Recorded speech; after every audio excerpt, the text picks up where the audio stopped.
Hi friends, ഞാൻ രാജശ്രീ. ഏവർക്കും രാജീസ് കറി ലാബിലേക്ക് സ്വാഗതം. ഇന്നിവിടെ ഞാൻ തയ്യാറാക്കാൻ പോകുന്നത് വഴുതനങ്ങ മെഴുക്കുവരട്ടിയാണ്. ഒട്ടും കുഴഞ്ഞു പോകാതെ വഴുതനങ്ങ മെഴുക്കുവരട്ടി എങ്ങനെ തയ്യാറാക്കാമെന്ന് നമുക്ക് നോക്കാം. അതിനുവേണ്ടി ഒരു 600 ഗ്രാം വഴുതനങ്ങ ഇതേ കനത്തിൽ വളരെ ചെറുതായിട്ട് കട്ടിയുറഞ്ഞ് അരിഞ്ഞെടുത്തതാണ്. അതിലേക്ക് ഇനി നമുക്ക് ഒരു ടീസ്പൂണോളം ഉപ്പിട്ട് കൊടുക്കാം. ടീസ്പൂൺ ഉപ്പിട്ട് കൊടുക്കാം. എന്നിട്ട് ഇതിനെ നമുക്ക് നന്നായിട്ടൊന്ന് കൈകൊണ്ട് തന്നെ തിരുമ്മി ഇങ്ങനെ നന്നായിട്ട് പിഴിഞ്ഞെടുക്കാം. ഇതിൽ വഴുതനങ്ങയിൽ വെള്ളത്തിൻ്റെ ക്വാണ്ടിറ്റി കൂടുതലായിരിക്കും. അപ്പോൾ അതിലെ വെള്ളം മുഴുവൻ നമുക്ക് ഇതുപോലെ 2-3 പ്രാവശ്യം തിരുമ്മി പിഴിഞ്ഞ് എടുത്ത് മാറ്റി വയ്ക്കാം.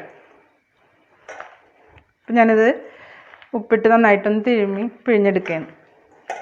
വഴുതനങ്ങ ഉപ്പും കൂടി ഞാൻ നന്നായി തിരുമ്മി എടുത്തിട്ടുണ്ട്. അത് നമുക്കൊന്ന് പിഴിഞ്ഞൊരു പാത്രത്തിലേക്ക് മാറ്റാം.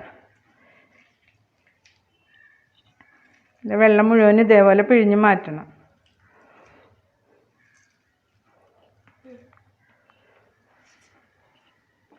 വഴുതനങ്ങ ഇപ്പോൾ ഒരു പ്രാവശ്യം ഞാൻ പിഴിഞ്ഞെടുത്താണ്. അതിൽ വെള്ളം വേണ്ട, ഇത്രയും വെള്ളം. ഇതുപോലെ നമ്മൾ ആ വഴുതനങ്ങയിൽ ഒരു 1/4 ഭാഗത്തോളം വെള്ളം ഇങ്ങനെ 2-3 പ്രാവശ്യം പിഴിഞ്ഞ് മാറ്റിയിട്ട് വേണം നമുക്കൊന്ന് അതും ശരിയാക്കിയെടുക്കാൻ. അപ്പോൾ അതിലേക്ക് ഇനി പിഴിയാൻ നേരം കൈ കൊണ്ട് തിരുമ്പുമ്പോൾ ഉപ്പ് ചേർത്ത് കൊടുക്കണ്ട, ഒരു പ്രാവശ്യം മാത്രം ഉപ്പ് ചേർത്ത് കൊടുത്താൽ മതി. അപ്പോൾ ഞാൻ അതേപോലെ 2-3 പ്രാവശ്യം പിഴിഞ്ഞെടുത്തിട്ട് കാണിച്ചു തരാം. വഴുതനങ്ങ ഞാൻ 4 തവണ ഇതുപോലെ തിരുമ്മി പിഴിഞ്ഞെടുത്തിട്ടുണ്ടായിരുന്നു. ഇപ്പോൾ ഇതിലെ വെള്ളമൊക്കെ നന്നായി പോയി നല്ല ഡ്രൈ ആയിട്ടുണ്ട്. ഇതിൽ നിന്ന് പിഴിഞ്ഞ് മാറ്റിയ വെള്ളമാണ് ഈ കാണുന്നത്. ഇത്രയും വെള്ളം അതിൽ നിന്ന് കിട്ടിയിട്ടുണ്ടായിരുന്നു. ഇനി നമുക്കിതെങ്ങനെയാണ് തയ്യാറാക്കുന്നത് നോക്കാം. ഞാനിത് റെഡിയാക്കാൻ വേണ്ടിയിട്ട് ഒരു ചീനച്ചട്ടിയാണ് എടുത്തേക്കുന്നത്. അത് ചൂടായിട്ടുണ്ട്. ഞാനതിലേക്ക് 2 ടീസ്പൂൺ വെളിച്ചെണ്ണ ഒഴിച്ച് കൊടുക്കുകയാണ്.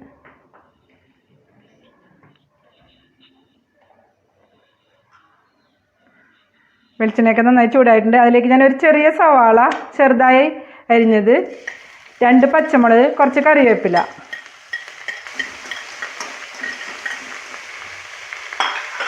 ഇതൊന്ന് നമുക്ക് വാട്ടിയെടുക്കാം. ഉള്ളിയുടെയൊക്കെ കളറ് ചെറുതായി മാറി വന്നിട്ടുണ്ട്. നമുക്കതിലേക്ക് ഒരു 1/4 ടീസ്പൂൺ മഞ്ഞൾപ്പൊടി ചേർത്ത് കൊടുക്കാം.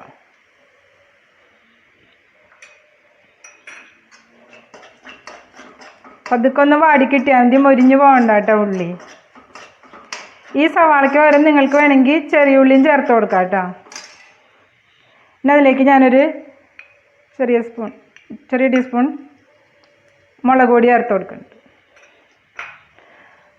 മുളക് നിങ്ങളുടെ എരിവിനനുസരിച്ച് ചേർത്ത് കൊടുക്കുക. ഞാനിപ്പോൾ ഇതിലേക്ക് 1 ടീസ്പൂണേ ചേർത്ത് കൊടുത്തിട്ടുള്ളൂ. അപ്പോൾ ലോ ഫ്ലെയിമിലേക്ക് മാറ്റി കൊടുക്കണം മുളക് പൊടി ഇടാൻ നേരത്തിട്ടാണ്. മുളക് നന്നായി മരിഞ്ഞിട്ടുണ്ട്. ഇതിലേക്ക് ഞാൻ വഴുതനങ്ങ ഇട്ട് കൊടുക്കുകയാണ്.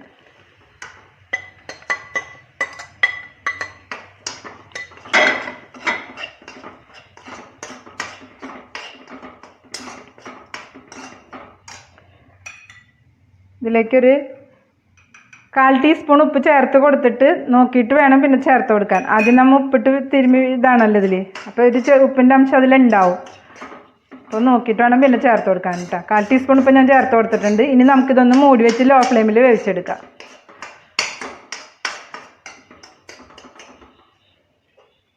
മൂടി വെച്ച് ലോ ഫ്ലെയിമിൽ വേവിച്ചെടുക്കാം. അങ്ങനെ നമ്മൾ വഴുതനങ്ങ ഇട്ടിട്ട് 5 മിനിറ്റ് ഇത് വെന്തിട്ടുണ്ട്. ഇപ്പോൾ നമുക്ക് ഇത് ഇടയ്ക്കൊന്ന് നോക്കി തുറന്ന് നോക്കി ഇളക്കി കൊടുക്കണം കേട്ടോ. ഇപ്പം ഞാൻ ഫ്ലെയിം ഒന്ന് മീഡിയം ഫ്ലെയിമിലേക്ക് മാറ്റി കൊടുത്തിട്ടുണ്ട്. ഇത് നമുക്ക് അങ്ങനെ വേവിച്ചെടുത്താൽ മതി. ഇതിൽ ഇത്തിരി വെളിച്ചെണ്ണ പോലെ, അപ്പോൾ ഞാൻ 1 ടീസ്പൂണോളം വെളിച്ചെണ്ണ കൂടി ചേർത്ത് കൊടുക്കുകയാണ്. എന്നാലാണ് അത് നന്നായിട്ട് മൊരിഞ്ഞ് കിട്ടുള്ളൂ.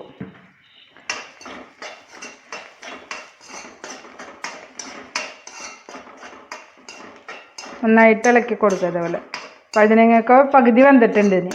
ഇനി മീഡിയം ഫ്ലെയിമിലേക്ക് മാറ്റി കൊടുക്കുക. അപ്പോൾ ഇളക്കി കൊടുത്തുകൊണ്ടിരിക്കണം കേട്ടോ മീഡിയം ഫ്ലെയിമിലേക്ക് മാറ്റുമ്പോൾ. ഇനി മൂടി വെക്കണമെന്നില്ല, ഇതേപോലെ ഇളക്കി കൊടുത്താൽ മതി. ഒരു 5 മിനിറ്റും കൂടി ഇങ്ങനെ വേവിച്ചെടുത്താൽ മതി. അങ്ങനെ നമ്മളുടെ വഴുതനങ്ങ മെഴുക്കുവരട്ടി റെഡി ആയി കഴിഞ്ഞ് ഞാൻ സ്റ്റവ് ഓഫ് ചെയ്ത് കൊടുക്കുകയാണ്. ഇത് വേവിച്ചെടുക്കാൻ ഒരു 10 മിനിറ്റ് എടുത്തോളൂ കേട്ടോ. ഞാനൊരു പാത്രത്തിലേക്ക് മാറ്റുകയാണ്.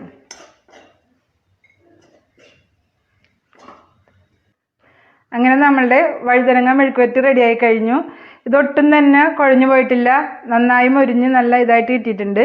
പൊതുവെ എല്ലാവർക്കും വഴുതനങ്ങ കഴിക്കാൻ താല്പര്യമില്ലാത്തവരാണ്. പക്ഷെ ഇതുപോലെ തയ്യാറാക്കിയാൽ എല്ലാവർക്കും ഇഷ്ടമാവും. അതുകൊണ്ട് നിങ്ങൾ തയ്യാറാക്കി നോക്കണം. നിങ്ങളുടെ അഭിപ്രായങ്ങൾ പറയണം. ഇഷ്ടമായാൽ വീഡിയോ ലൈക്ക് ചെയ്യാനും ചാനൽ സബ്സ്ക്രൈബ് ചെയ്യാനും മറക്കരുത്. പുതിയൊരു വെറൈറ്റി ഡിഷുമായി നമുക്ക് വീണ്ടും കാണാം.